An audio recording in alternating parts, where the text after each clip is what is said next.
Regardez cette île au milieu de la mer. Elle semble flottante, échouée sur l'océan, un morceau de terre coupé du continent. C'est l'île Saint-Michel. En 1905, un ouragan d'une violence inouïe a frappé la côte de la Bretagne. Le vent hurlait, les vagues s'écrasaient sur les côtes. L'île fut inondée, isolée du reste du monde. Ce qui a suivi ne relève pas du réalisme, mais du domaine du pur mystère. On l'a appelé le monstre de la tempête. Pendant des jours, le monde extérieur est resté en émoi, l'île était coupée du monde. Mais pour les habitants qui y étaient piégés, le temps s'est arrêté. Ils ont vécu en suspens, dans une bulle de bruit et de peur. Le silence n'était pas le calme.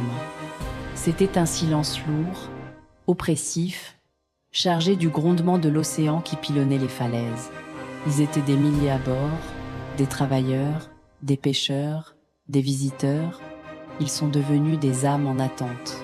La nourriture s'épuisait. Pour survivre, ils ont dû s'unir ensemble, formant une communauté unie pour affronter la terreur. 2 jours après le désastre, des bateaux ont été envoyés pour porter secours. Ils ont trouvé des maisons vides. Les lits étaient faits, les repas encore sur la table, les portes ouvertes, aucun corps. Il n'y avait pas de violence. Juste des traces d'une vie interrompue. Où sont-ils allés? Comment une centaine de personnes ont disparu sans laisser de traces?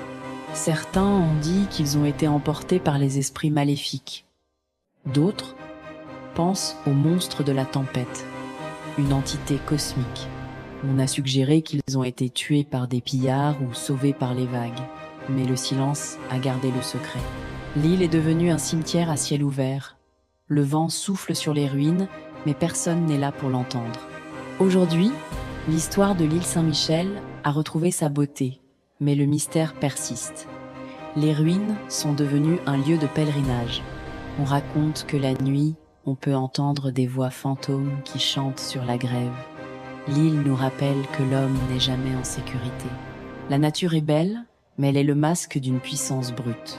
Elle a montré que toute civilisation est fragile. Le souvenir de cette catastrophe et la disparition soudaine des marins ont créé une légende qui dépasse la réalité. L'île attendait des visiteurs pour un nouveau sacrifice. Elle veut de nouveaux âmes. Elle attend le lendemain pour que l'horreur recommence. Merci d'avoir regardé, à très bientôt.